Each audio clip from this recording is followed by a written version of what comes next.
और सीधे आपको चलते हैं, ओवैसी यहाँ प्रेस कॉन्फ्रेंस कर रहे हैं ज्ञानवापी पर, क्या कुछ करा है ये सुनते हैं। 91 है जो 15 अगस्त 1947 को जिस समुदाय की मस्जिद थी, मंदिर थी, बौद्ध समाज की थी, ईसाई सिखों की, वो रहेगी।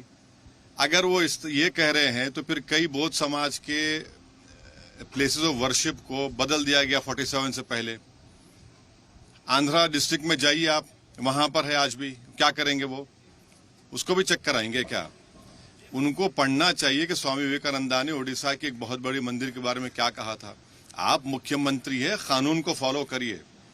आप कानून को फॉलो नहीं करना चाह रहे, वो मुसलमानों पर प्रेशर डालना चाह रहे, दबाव डालना चाह रहे हैं। जिस जगह पर 400 साल से मस्जिद है, आप वहां पर दबाना चाहते हैं।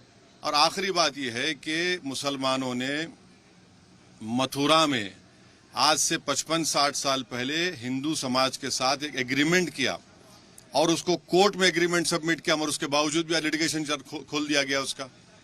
तो ये सिर्फ इनकी कम्युनल पॉलिटिक्स का एक हिस्सा है और एक जुडिशियल इनका जो है ये उसको क्या बोलेंगे आप, जुडिशियल ओवररीच है इनका, ये उत्तर प्रदेश के मुख्यमंत्री का। लेकिन वो ये भी कह रहे हैं कि उस जगह पर त्रिशूल कौन लेकर आया, देवी देवता है, ज्योतिर्लिंग कहाँ से मिल रहे हैं? कहाँ मिल रहे हैं?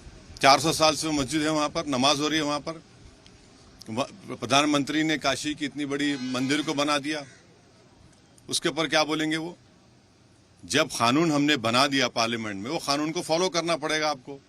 ये इनका जुडिशियल ओवररीच है और कुछ नहीं है। लेकिन आपको नहीं लगता है कि जिस तेवर में उन्होंने ये बात कही है कि मस्जिद कहने पर विवाद होगा, हाँ, उसको कैसे देखते हैं आप? भाई वो तो बुलडोजर पॉलिटिक्स चलती है ना, उनका बस चला तो बुलडोजर चला देंगे हर एक पे।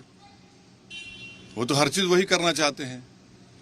आपने देखा नहीं कि हाथों में हथकड़ियां लगी हुई थी, एक्स एमपी को गोली मार दी गई।